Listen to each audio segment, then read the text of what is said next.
أعوذ بالله من الشيطان الرجيم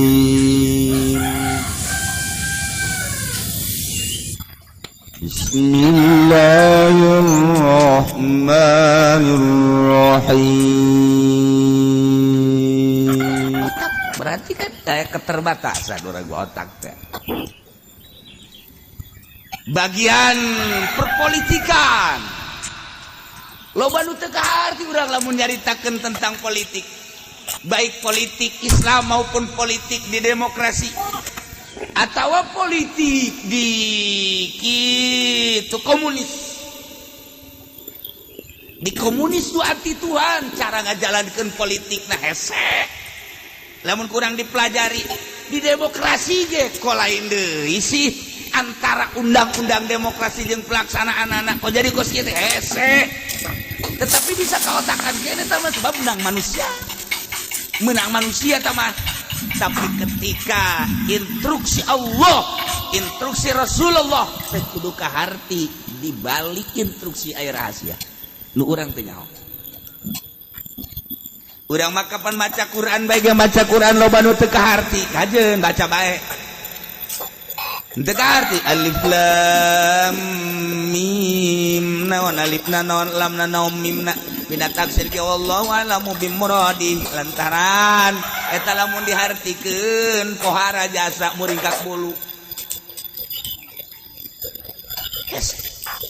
Alif lam ra alifna naon lamna naon mimna naon ulah-ulah kitu Allah bae lapan Allah naon alifna naon lam kahiji naon lam kadua naon tasdid naon hakna urang teu nyaho. Urang mangan sakadar Allah sebab urang teh boga guru. Dihartikeun naon alifna Allah, naon lam nu pertama, naon lam kadua, naon hakna, naon tasdidna urang teu nyaho.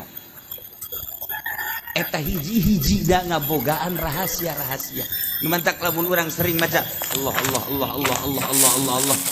Sabulan 2 bulan berubah awak urang, perasaan berubah sebab aya hadaman tiap-tiap hiji huruf lagi naon Allah alifna hamzahna naon lamna naon. Oh kok lamun kurang diaji. Muhammad be Muhammad mimna naon hakna naon mim nu kadua naon tasdidna naon dalna naon urang teu nyaho. Itu jauh orang ngan sakadar perintah Allah. Hei mukminin atiullaha tuturkeun Allah nurut maraneh ka Allah.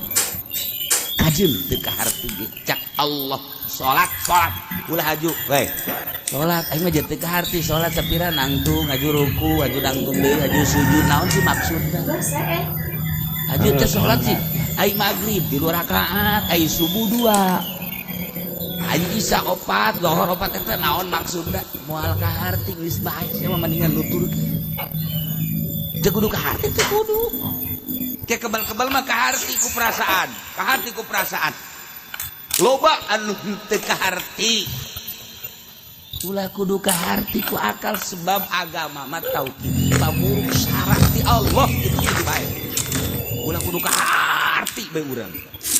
Aduh agama Islam kayaknya nggak dapat dimengerti kok agama Islam keras.